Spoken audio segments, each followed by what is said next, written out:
guys, and welcome back to another ETTO catch-up podcast. I am Josh, and with me as always... It's Will, the Doctor of Who. Hell yeah. And yeah, this is our first one in like 3 weeks. It's been a while. Because we've been lazy and busy and, you know, just probably a little burnt out, really. Yeah, definitely burnt out. Like the end of that sentence went. Yeah, it just died. But today, we've both seen Spider-Verse early. You probably haven't seen it yet. So, we will delve into spoilers at a point, but you will know when that point is. So you can keep listening until that point happens, and then just come back in 2 weeks. That's it. But first up, we have some news, and then we'll do some spoiler-free thoughts and chats, and then we'll get into full spoilers. Yeah. But first of all, news, and something that happened 2 weeks ago, which we haven't covered because we haven't been doing stuff. No. Stan Lee died. It's one of those, it's a death that I was like, it was one that could only happen suddenly. Like, he's sort of been sick for a long time, right? Like, there was no way this wasn't going to happen anytime soon. But, yeah, it actually happened. The immortal man became mortal for a fraction of a second. And now he's immortal again. Yeah. He will always be immortalized in all of his works and his universe, which I feel like will just live on for... the eternity of the human race. But not much to report. Everyone's probably heard everything they possibly could about that since it's been 2-3 weeks now. Yeah. But yeah, we just had to mention that, being us and this podcast being what it is. Yeah. Just all things nerdy. So there you go. Sad times. But we're moving into happy times this week.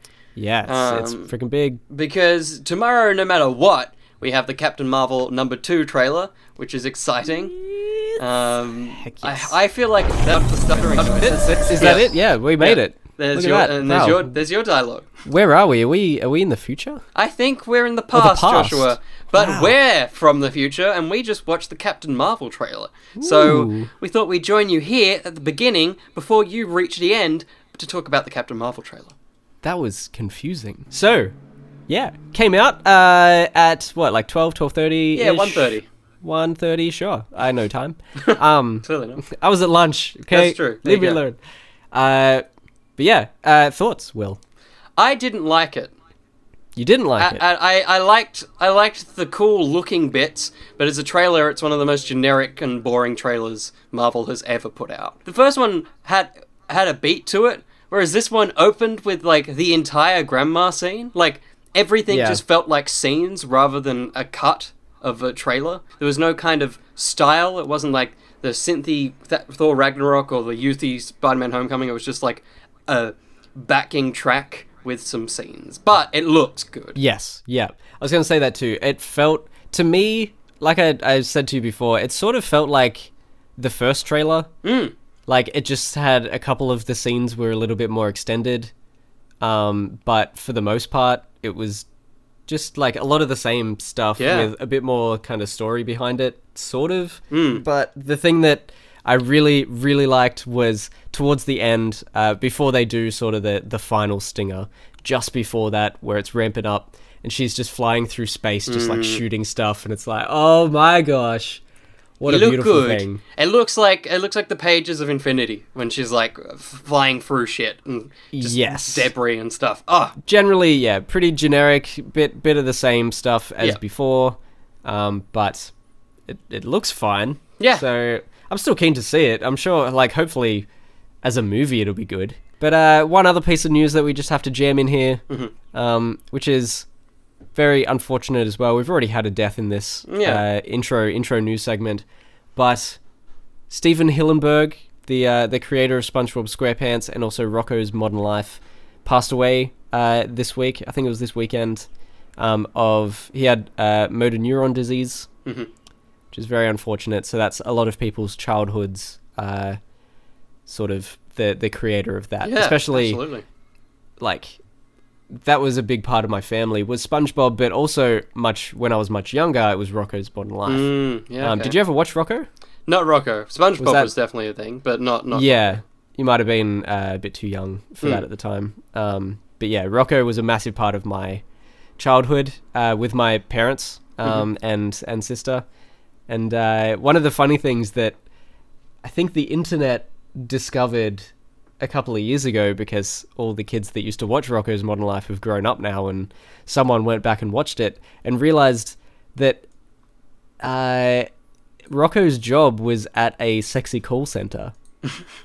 So he was like the front desk man who would answer calls and then direct them to the sexy voice people. And I brought it up to my parents last Christmas. And was like, did you guys know that Rocko was like worked in a sex call center? And they just looked at each other and burst out laughing. My sister and I could not believe it. They absolutely knew that it was such a, like, it was one of those jokes that just went over kids' heads. Yeah, they were like, as long as they don't ask about Santa.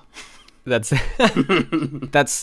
sad to hear that he's passed, but I think he spawned probably a lot of cartoons. A podcast I was listening to today talked about it, and they said that they don't even think like Rick and Morty could exist without Rocko's Modern Life and without SpongeBob and Steven Hillenburg, basically. So lesser known by name than, say, Stan Lee, as we previously mentioned, but definitely very influential in the world of cartoons, and probably a bit more adult cartoons and those sorts of jokes and stuff. So sad days. Yeah, sad days. But speaking of days, we're gonna go back to our one. So enjoy throw us. it back to past us. Yeah, enjoy them. In your future.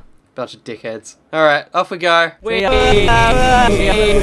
But from that, a rumor on, I think, Saturday night on Reddit was that this week we would be getting Captain Marvel #2 trailer and Avengers 4. And people were like, that's stupid. We're not getting a Captain Marvel trailer we're not getting another one before Avengers 4. And then today, Marvel were like, so you're getting another one. And everyone's like, oh, that rumor has credence. Thank you, Marvel. Yeah. It's still unclear when it'll drop, whether like the end of the Captain Marvel trailer is like, and stay tuned tomorrow because there's this, or whether it will be part of Game Awards, which we also talk about. Yeah, which basically the Australian Game Awards are on this week. This is no. This is the American one. Oh, the Australian one's is very soon, but it's not. They're not. The Russos aren't here. Oh. Yeah. It'd be very weird if the Russos were going to go to Luna Park to reveal the Avengers project. See, that... Oh. See, It broke you. You totally just broke my brain. Yeah. Because all I've been hearing about for the last few weeks, like everywhere, is the Australian Game Awards. And then you sent me that thing. It's like, Russo brothers coming to the Australian Game Awards. I'm like, that's crazy. That's freaking insane. What the hell? Yeah. Like, that's pure madness. Not our ones. Whoa. Okay. I am broke. So the Game Awards are on in the Americas on Thursday. And the Russo brothers are just presenting... Doesn't say what they're presenting. Assumingly, they will present an award, but they'll still be on stage after that, and they might just lead into either a trailer for Avengers 4, because movie trailers do get revealed at a Game Awards as well, but there's also that other little project that might be revealed. Yes, Avengers Disassembled. Yes, Square Enix or Crystal Dynamics. Crystal Dynamics. Yeah. Yes, very good. So that the original trailer for that, if anyone doesn't know, was released at the beginning of last year, I believe. Beginning of 2017, and it was basically just a voiceover while it showed different sort of broken bits of Avengers stuff. So like Iron Man's helmet, or maybe his hand pulse thingy. And then you have like the shield and hammer and all that sort of stuff, with this female voiceover talking about heroes and whatever. And that was it. And that's all we've heard of for years. Will and I predicted that they would make like a massive thing at E3 this year, but that did not happen. Nope. Much to our disappointment, Kingdom Hearts happened instead, and that should much be to much our to everyone's. Much to everyone's disappointment. I would hope, but people are going to be excited for that anyway. There is no freaking way that we're not ending this week with an Avengers 4 trailer. Absolutely. There's no way they're not going to do it. Yep. So, it's either they'll drop it this week, or they'll drop it the day Aquaman comes out. which they have done in the past. Oh, have they? They dropped the second Infinity War trailer, I think, the week after Justice League came out. Whoa. So, they've done it.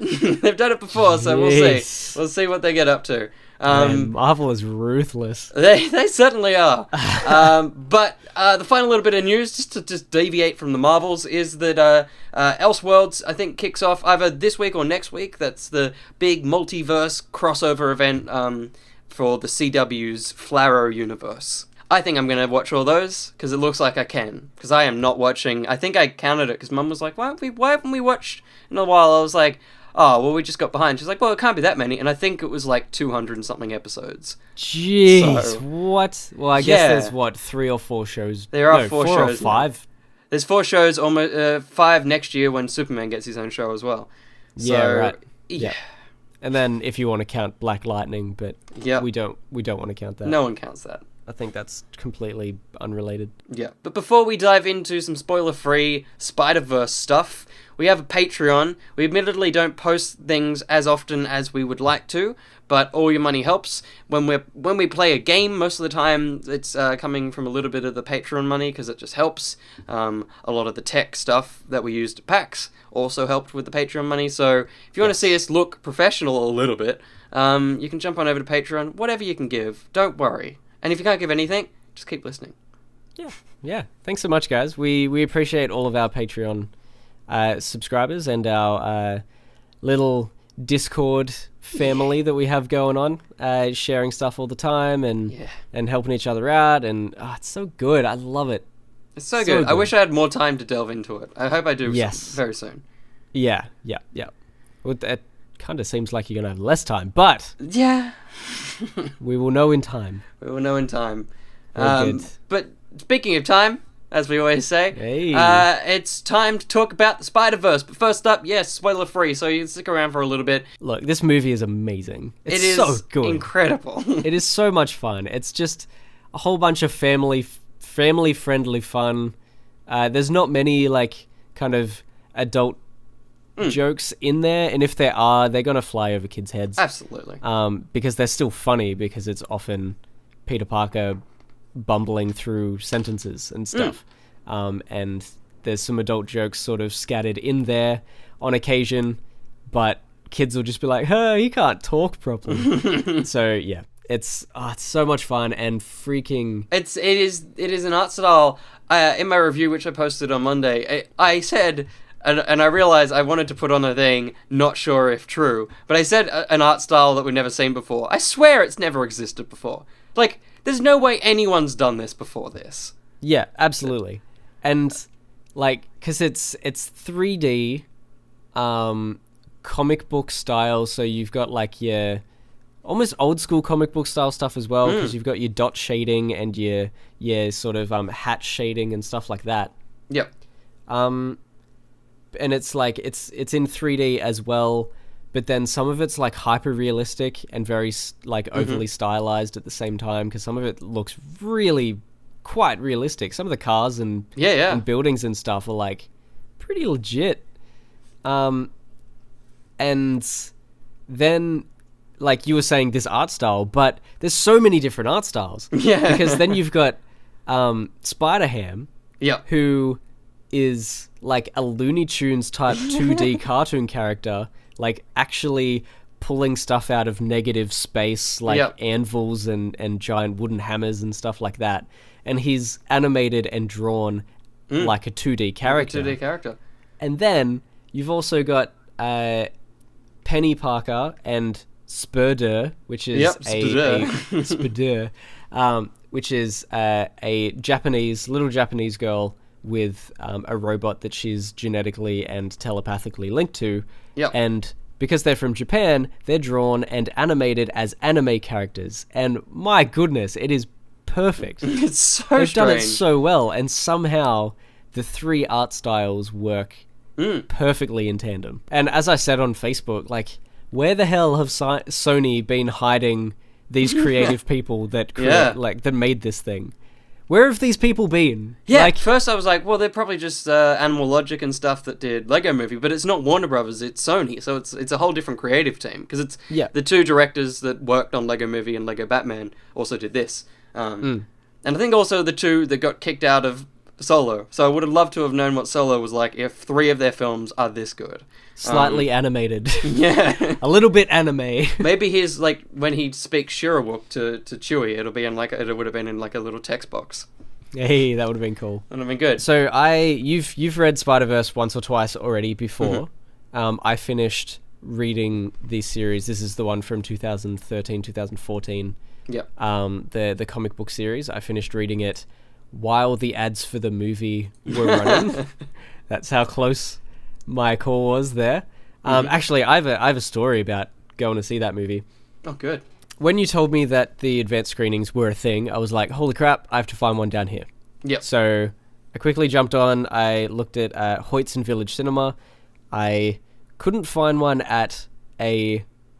Okay, it's called the Jam Factory. It's relatively close to where I am. I couldn't see one there, so I'm like, all right, I'll try Crown Casino in the city, because there's a village at Crown. So I looked that one up, and there was one on Sunday. So what was that? The 2nd of December at 4:00. So I linked it to my friend who gets cheap village tickets, and I was like, buy these tickets and let's go see this movie. A couple of days later, he actually bought them, and everything was good. And yesterday, I was like, "Where am I going to meet you?" And he said, "Just meet me there. I'll catch you there." So I went to Crown. I'm sitting at the bottom of the escalators, reading this comic, trying to finish it off, and it just sort of twigged. And I was like, "Hey man, I'm at the bottom of the escalators. Now don't play with me, but you bought the tickets for Crown, right? Like we're not going somewhere else." And he was like, "Nah, Jam Factory." Oh my god. And I was like, No. Don't play with me. I'm at Crown. I sent you the link for the tickets to Crown. Where are you? And it's at Crown, right? And he's like, nah man, Jam Factory. I'm not joking. I'm like, oh crap. Luckily, I was there at 3:30. The movie at Jam Factory was 4:30. So I bolted out of Village, out of Crown, just pushing people out of the way. People are dropping their Indian food in that food court at the bottom of Crown. Not really. I didn't hinder anyone's meals. That's good. I ran across the road, jumped on a tram, which went up to Southern Cross Station and terminated outside the station, which was perfect. And then I had 2 minutes to get on a train because there was a train in 2 minutes from there. So I ran into Southern Cross Station, jumped on a train, and it took me straight to South Yarra. Then I actually ended up getting there before he made it there. And he lives 3 minutes away from that cinema. Yeah, wow. Yes. So, man, it was a freaking journey. Jesus. It was crazy. I was so stressed and angry. It's all good. We made it. And now I have a funny story. Well, I just took an Uber. So, Damn it. To the Jam Factory. I didn't see you there. Yeah. What? No, that would have been an expensive Uber. Yeah, it was. And that poor Uber man. But yeah, the movie's great. There's very little we can say without spoilering it. But the plot is surprisingly clean and simple for what this film sets out to do. I don't know how they pulled it off, but it is incredible. Yeah. Every time something sort of new and not like comically canon came up, I was like, that's funny. But then I'm like, wait, we're in a totally different universe. Nothing matters. Yep. Cool. Spoiler section. Here we are. So piss off if you haven't seen the film, buddies. Click away, people. Unless you don't care. Yeah, for some reason. But we're going like line by line here, so be careful. Pretty much. Yep. This is it. Right from the off, like the logo's glitching. Like Gus and I went with old mate Gus Gander. We were like, oh my god, what? Yeah. It was, they went all out. They freaking, holy crap. They created alternate universes of the Statue of Liberty. Yeah. Like, that's dedication. Oh, it's such a good opening. And then a certified Marvel Comics is just, Yes. My brain. The stamp from, like, the original comics. It was just so simple. It just faded up and faded away. Oh, buddy. Perfect opening. So good. I'm struggling to just remember it. You probably remember it much better than I am. So I definitely do. You go for it. Talk about the plot, and then I will interject and react. Mm-hmm. I'm not a big talking about the plot man. I'm just going to go beat by beat. You've seen the movie if you're watching this, and if you haven't, you're an idiot, so you shouldn't be here. Before I started watching the film, I was talking to Gus about Star Trek, and we were talking about the films and the fact that neither of us watch the TV series, but we love the films. And the first line of dialogue from Peter Parker of Miles' universe, I'm like, wait, talking of Star Trek, and Chris Pine is Miles' universe's friggin' Spider-Man?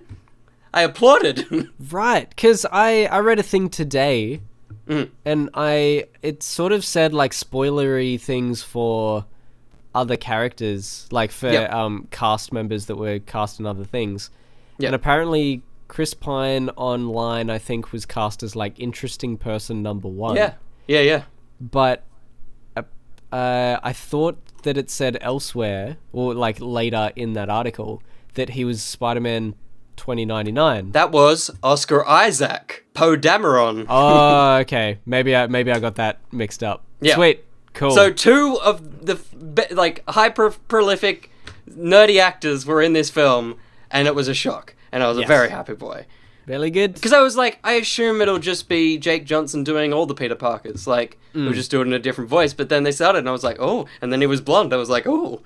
And I was like, wow, you're really going full multiverse spectrum. Like, the comics in this universe aren't amazing fantasy. They're, like, truly brilliant adventures of Spider-Man. Yeah. Like, they went that deep. And can I also just say as well, when he's talking about, when that Peter Parker's talking about his whole life and all the things, and he's like, and average popsicle, which was also in the trailer. In the trailers, yeah. It's like a picture of a real popsicle. Yeah, that's a thing. That's just a meme that exists. Just to, break the fourth wall a little bit and add like another popsicle art style. Totally. Let's just get an actual picture from our world. I wonder if the guy that took that photo got any royalties. They're like, so we're going to put your photo in the film. He's like, what film? This film, as soon as it started, I was like, oh man, don't you dare disappoint me.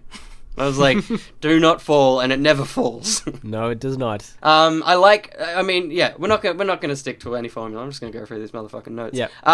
The fact, and it's the point that I think we both want to discuss the most. I said we should just make a whole podcast about it. The fact that Spider-Gwen's art style in her universe is just like sweeping pastels and vibrant colors, like the comic book covers. I was, yeah, so good. I think I only like really majorly noticed that at the end, when she goes back to her own universe.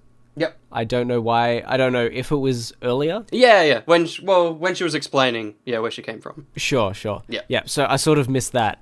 But yeah, when she went back to her own universe, I was like, oh, buddy, it's the freaking art. Like, it's just perfect. It is. And the fact that like perfect. the background was the pastels, but she was still like the neons, just like the comics. Yeah. I knew. I mean, I don't think it's even a will thing. It's not something that's supposed to be shocking to you. I like the idea that she's the new kid at school because she's only just landed in the multiverse. Like, I love the fact that she's instantly like, something's up with that kid, and like, I love their interaction of like him as soon as he put his hand on the hair, I was like, oh, because she's always had that part in the trailers, and I'm like, that's a weird choice. Like, that's very drastically different to the comics. And as soon as he slapped his hand on her hair, I was like, interesting. Yes. Yeah, good. Cool. Stringing from that, I think, is my favorite scene from the film. I've got plenty, but I think it's my favorite is Miles coming to grips with his powers because he hears his own inner monologue, which also represents itself through the speech bubbles around him, and like it's so great watching him like fall out of the building at the school and like sticking to the walls, and Gwen's just like, huh. Like, like that whole scene was great. Running away from the security guard at the school, who then has, when Miles falls into his room, knocks over his computer, and it starts playing the Chris Pine Christmas Carol. So good. And he's like, "Happy holidays, kids."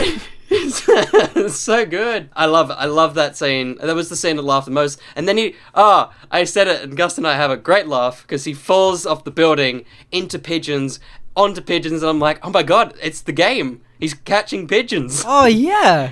I didn't even think of that. Miles being clumsy, I was surprised because I was like, that's very much like a Tom Holland, like a young Spider-Man thing, but it felt different. It felt like Miles' character. Occasionally, though, even just in the voice, he sort of sounded Hollandish. Oh, yeah.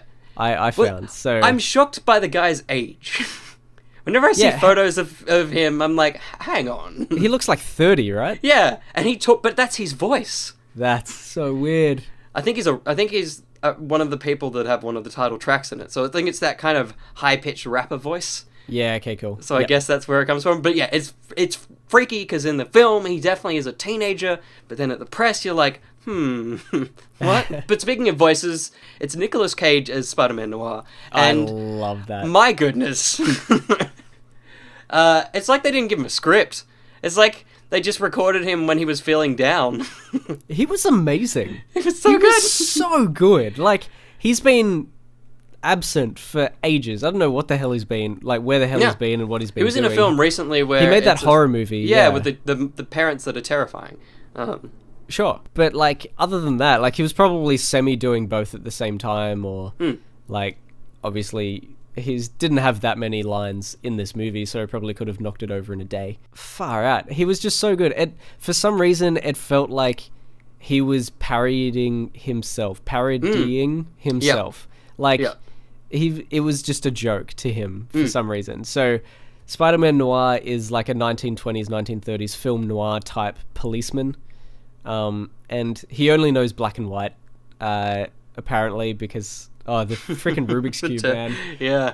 He sees a Rubik's Cube, he's just trying to figure out what the colors are, and he does not understand it at all. It's great! It's so good. So clever. And when he's back in his universe at the end, it's still in color, isn't it? Yes. Yeah, and he solves it. It's solved. He does. He solves it right at the end. Yep. Yeah. Good. Yeah, that's how you remember that it is actually the same color, because he solves it. He is kind of the Spider-Ham is great, but he's definitely only there for comedic.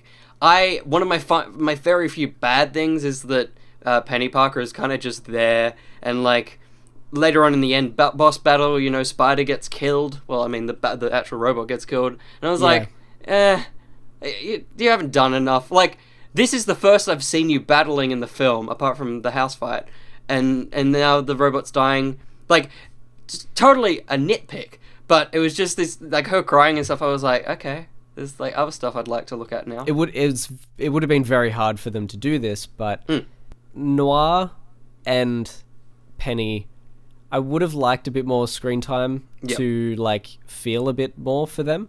Mm-hmm.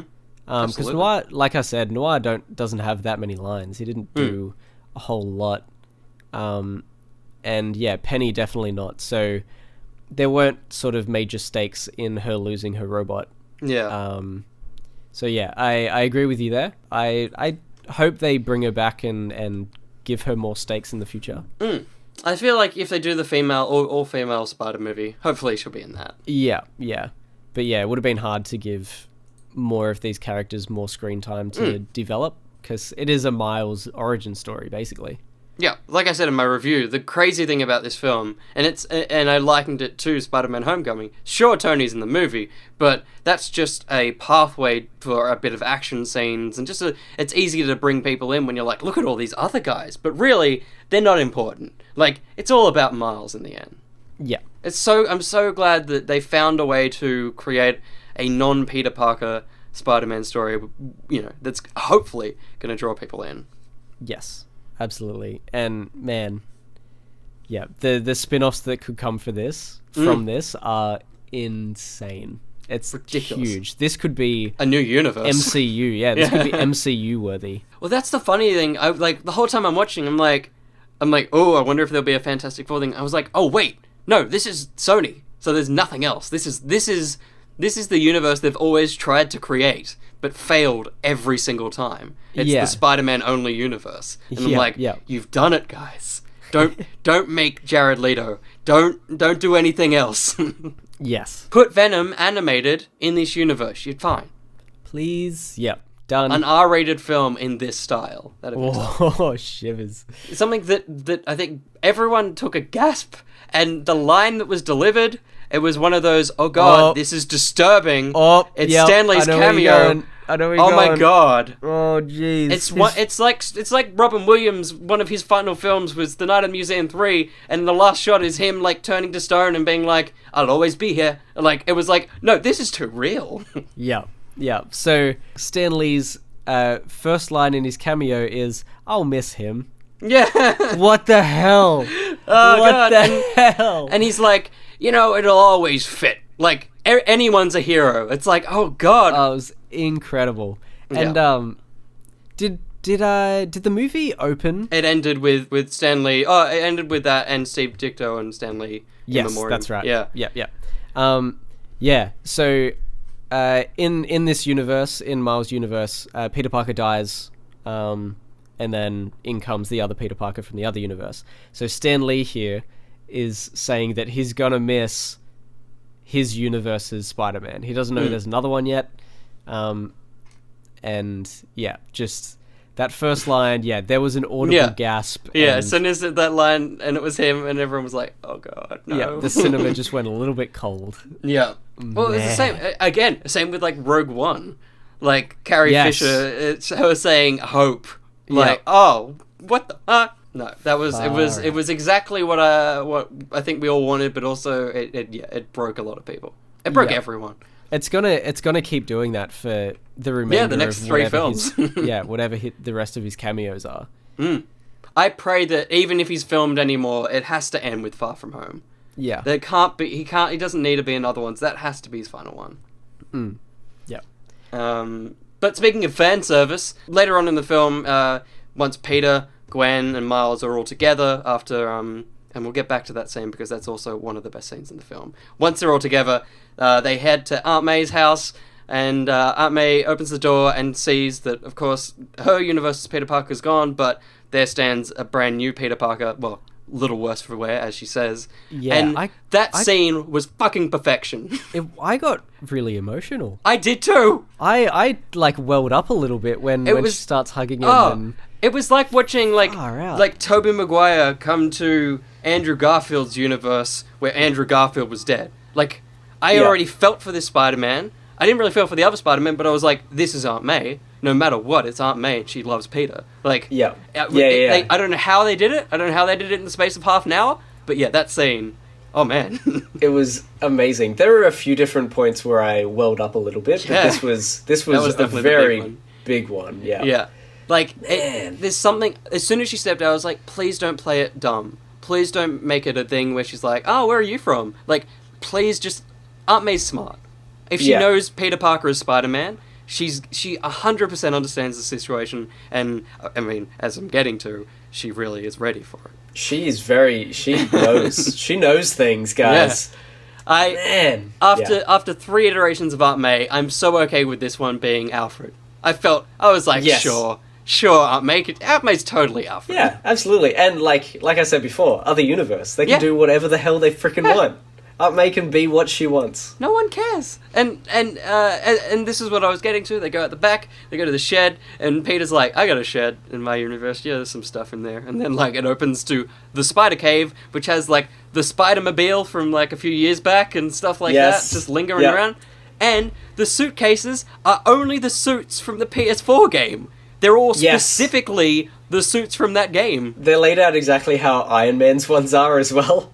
It's just perfect, but yeah, it's got like the PS4 one, the white logo suit. Yeah, and like the electro-proof suit and a few of the advanced suits that was designed specifically for the game. Everyone's working together now because Marvel, like comics, have that Spider-Man in it as well. Yeah. And obviously the Insomniac game has that one, and Sony has it too. Like, no one cares anymore. Everyone's sharing this. I love this universe. It's something I think you mentioned it. Everything is canon now. Like, everything belongs somewhere. Yeah. It's just wonderful. I love it. And it's just perfect for it to be Spider-Man. Like, I don't know who else this would work for. Yeah, totally. There was also one thing that I noticed, another little Easter egg, which I think, like, it took about 30 seconds for me to actually register what I saw. Mm-hmm. When Miles goes missing, like, he just sort of runs off and does whatever, and his mum and dad are sitting in the car outside the hospital, and he's on his phone, and, like, his dad's on his phone, and he's scrolling through contacts to call Miles, I think. He scrolls past Steve Ditko. Yep. What the hell? That's the only one I really registered. I'm like, holy crap, I want to, like, film that again. Like, go see it and film it so that I can just watch him scroll through and I can pause. Yeah. Man, see who else is there. But, yeah, that was so bizarre, the fact that Steve Ditko was in there. I leant over to Dave, I'm like, Steve Ditko was freaking in that. What the heck? That's his cameo. It was so good. But speaking of kind of little fan servicey or like twists on the lore, I guess, which we've been talking about a lot. Sorry, that? I'm drinking from a drink bottle. Oh, that was intense. One of the things that this might be a Willism. I feel like it might be the fact that Prowler is his uncle. Like, that's pretty clear from the off. Sorry, I was just going to say, I assumed his uncle would be a bad guy because of sort of how they were talking about... Yeah, his or how his dad was talking about him. Mm-hmm. And then also, like, the uncle. Yep. Like, just this random character that they throw in again. Like, when they introduce a character after everyone's settled down and everything's settled in, that character's probably going to be a bad guy. Either bad or dead or both. Yes. And I didn't pick that he was going to be the Prowler, but when it was sort of revealed, I was like, oh, frick, of course it was. Yeah. But on top of that, it's also the same uncle that Donald Glover played, which I noticed as soon as I heard the name. I was like, it's the same dude. Oh, sick. So a part of me wishes it was Donald Glover. Again, I love all the casting in this film, but I have alternatives. But maybe they're saving him for like an adult Miles in the future. Yeah, cool. From a different universe or something. But yeah, same character, because it's the only other uncle I know that is related to Miles. So as soon as he said it, I was like, yeah. Yeah, right. Nice little thing. And also, I think it's interesting whether they will even kill off Miles's dad, because they killed off his uncle. I don't know if that's the replacement for killing off the dad that always happens in all the lore, happened in the game, it happened in the comics. Yeah, I feel like that might be the replacement. Yeah, I was sort of thinking that too. That's his Uncle Ben. Like, yeah, exactly. It's his uncle, whatever that guy's name was. That's his reason for still going. Yeah, I hope they don't do it. I was worried at the end of the film when Jefferson shows up at the big boss battle somehow, which is my only other bad thing, was there was clearly a scene cut where he gets to the facility, because you see him out on the street seeing everything going crazy, and then suddenly he's in the building and you're like, okay. But well, there was a shot of him like at the dinner party. I thought it was before all the earthquake stuff started happening. Yeah, but then there's a shot of him on the street holding back like an old lady watching everything go off. Oh, yeah, so maybe he's not at the dinner party. I don't know. But yeah, there's a missing link of him getting there that I assume it's a... Wait, are you there? Oh no, we lost him. Will! Oh no, this has never happened. William! You okay, man? Yeah, why? Oh, no reason. Alright, well, as I was saying, there was that bit earlier in the reveal of a certain villain, which I think was the coolest thing, because from what I can see, even in all the trailers, she wasn't in it. Totally. We have a female Doc Ock in this universe, which initially, as I've said multiple times, I'm like, when it happened, I was like, that's weird, because I wonder how, like, fans are gonna go. But then I'm like, wait a second, it's a different universe. Again, who freaking cares? And, like, the design of the arms were so freaking unique. The idea of them, like, pulsing, like, energy down to it and suctiony. Like, they like an octopus. They look like gummy worms. Yeah. It was such a unique design. I loved it. Very cool. And, yeah, the fact that they managed to keep that a secret, like, even inside the film, at no point was it like, oh, that's Doc Ock. Like, it was such a good twist. Yeah, because she was just... like a frizzy-haired scientist. Yeah. She wasn't wearing the glasses. It wasn't until she actually gets the arms out that she puts the glasses on, and it's like, yep, there she is. Yep. Like you could have picked it if she had the glasses on earlier, but she doesn't. Yeah. When she was on the screen back at the school,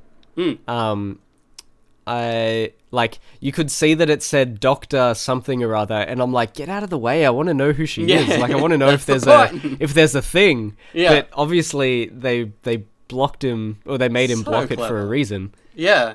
Well done, freaking Sony. Where have you been? Also coming out of the back of that scene with the Doc Ock and the escape and Spider-Gwen, is the reveal of Kingpin's backstory, which is like 1-to-1 the comic books. The like him beating up Spider-Man and his parent, and then his wife and kid come in and they're like, "What the hell, Dad?" And they run off and they get hit. Like, that's it. That's the actual origin, and I couldn't believe they did it in the movie. I was like, oh. Yeah, I actually didn't know that origin, because like I know about Vanessa from the TV show, but I don't know a whole lot about some of the villains' backstories, and one of them being Kingpin. I just thought he was just a big old douchebag. Big grumpy dude. Yeah. But yeah, like that incident, I don't think the incident of the car crash, I think they get taken away. Like, I think I can't remember who the other villain is there, but he like rescues them because they're like, this is scary, and it's like shot for shot that like Kingpin holding him against the wall with his wife and child in the doorway is like that's a panel from the comics.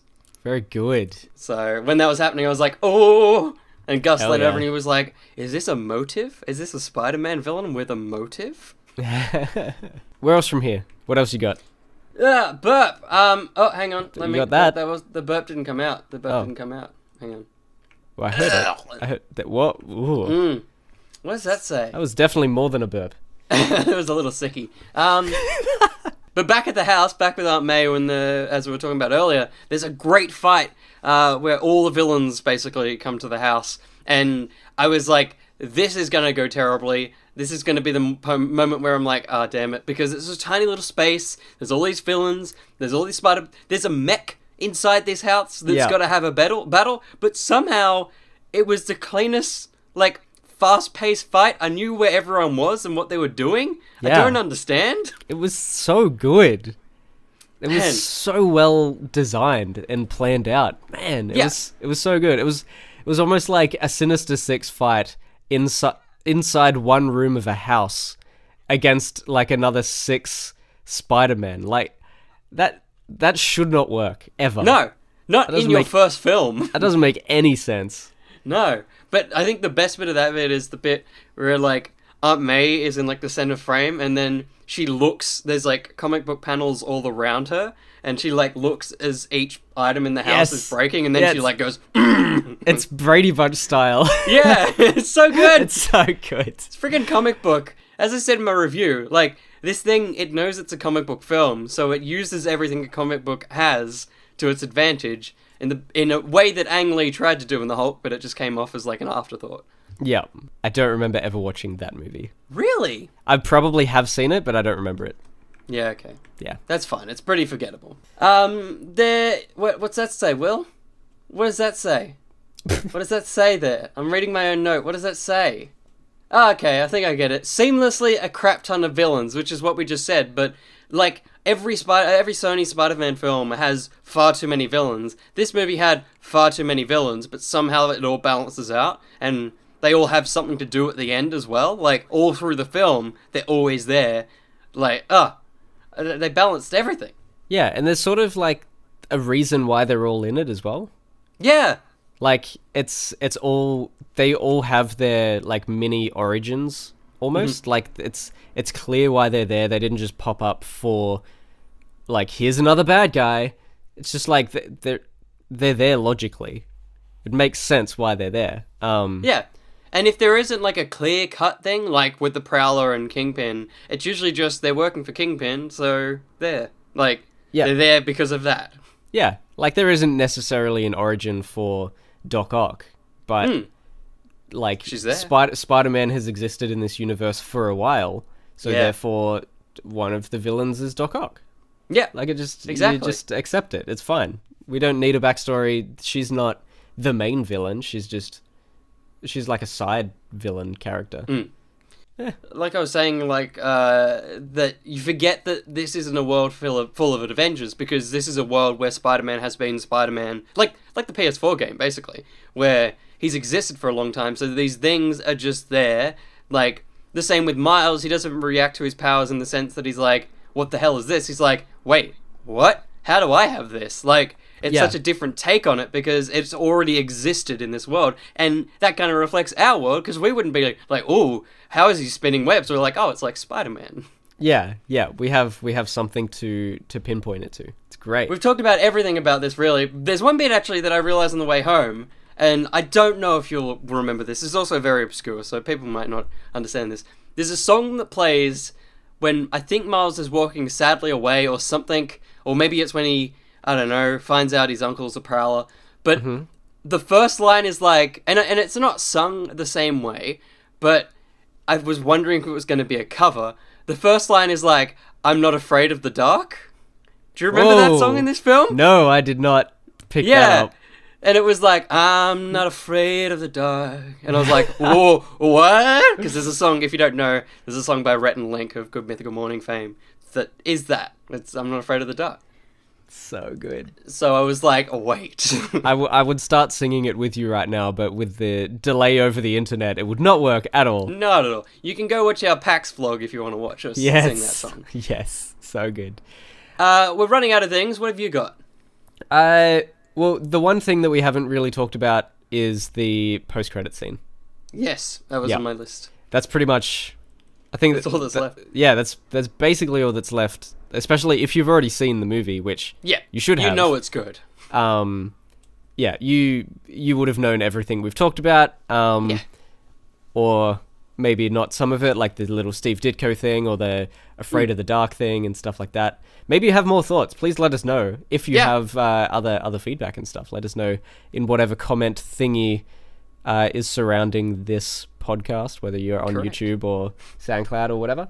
But the freaking post-credit scene. Oh man, when the AI lady started talking, I was like, Lila. Is it? Holy crap, is it? And then she's like, she says Miguel. I'm like, oh, shivers. And then his hand comes in with the blue and the spiky, and I'm like, oh buddy.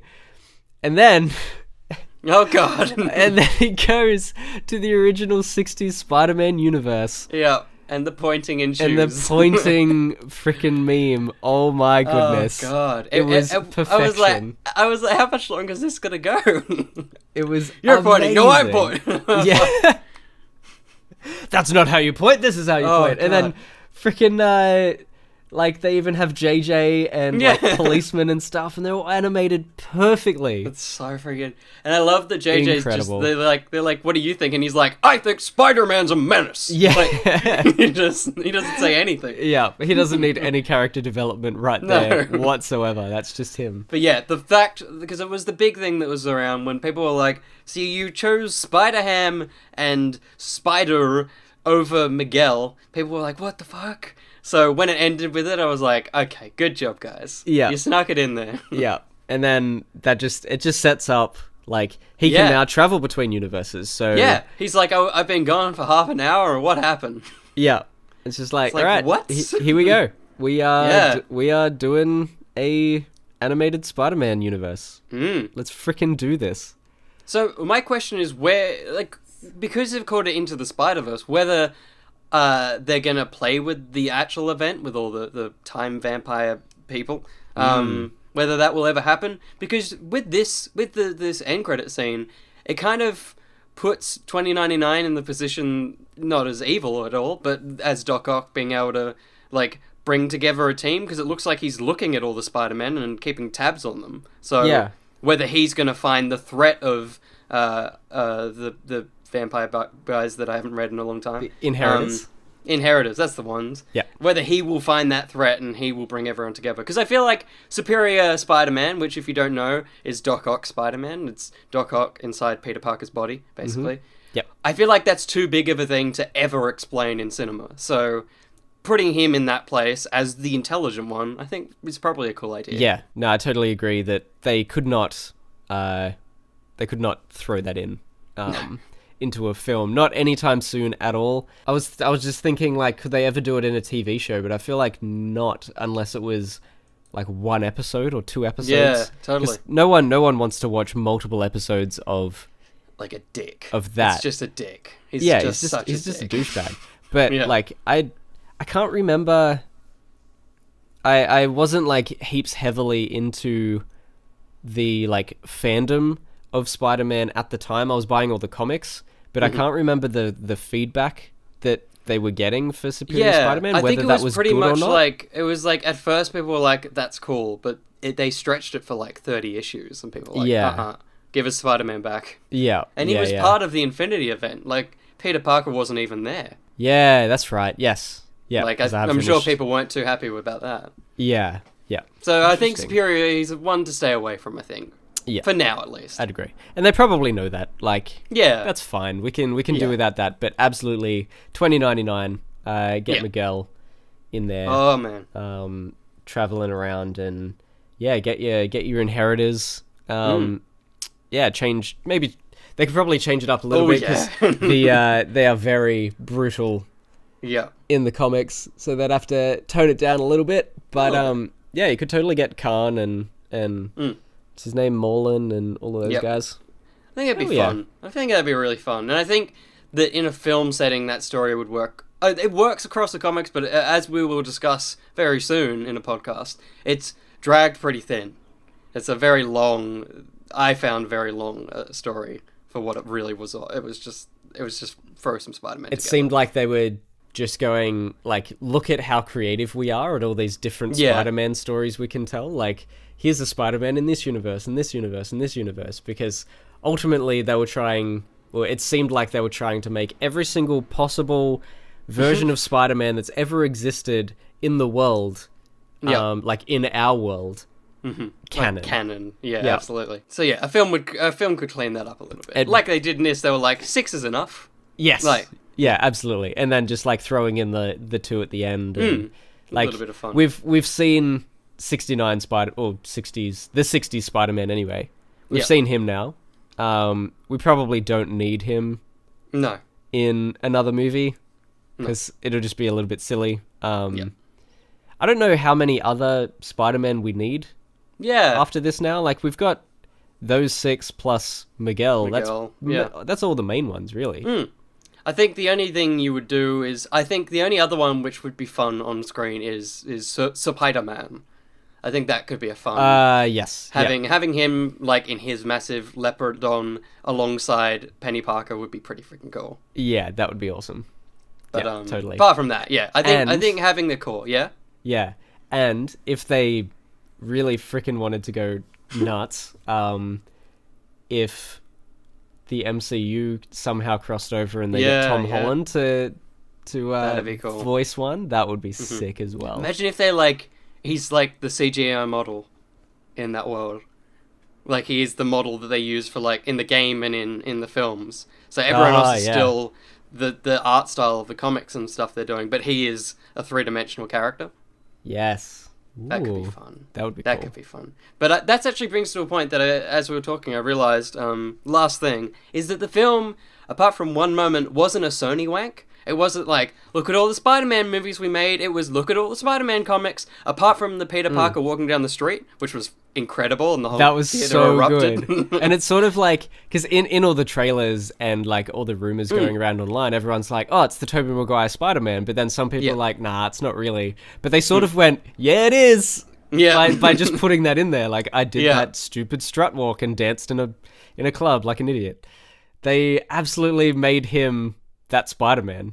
That's it. At least he's supposed to be the longest serving film Spider-Man, basically. Yeah, he is our Spider-Man kind of thing. Which makes sense for us. But I do like that throughout the film it wasn't like, here's a Tom Holland joke, here's an Andrew. Like I like that it was a comic book adaptation, not look at our Spider-Man films. I'm so glad it was. They just did it so well. I don't know how, like, what else we can say about it.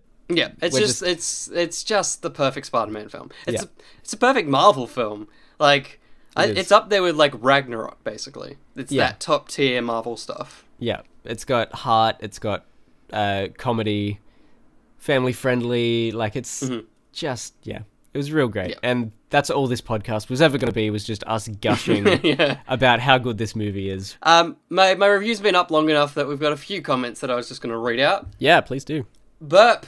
Alexander Maloli hasn't seen it yet, but he said, God, I need to see this, which is correct. Simon Venn, he said that he hasn't started watching the video yet. He'll add his thoughts afterwards, but holy crap, the movie was so good. It was just fresh, and there was never a dull moment. Everything about it was exceptional, from the music to the animation. I especially liked the style changes between characters, the writing, and even the credits. The credits were so pretty to watch and listen to, and that post-credit scene. That's so true, the credits. The credits were great. They were incredible. They had their own comedy in them. Like, it was so good. It was like they didn't have comedy in it, but it was like the Homecoming credits, where it was like, this is more. Yeah. You've done more than you need to. Yeah.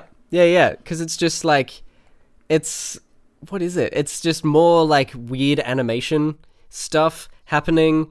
And yeah. And that was another thing I was going to say just about the movie in general. We'll get back to the comments if there's any more.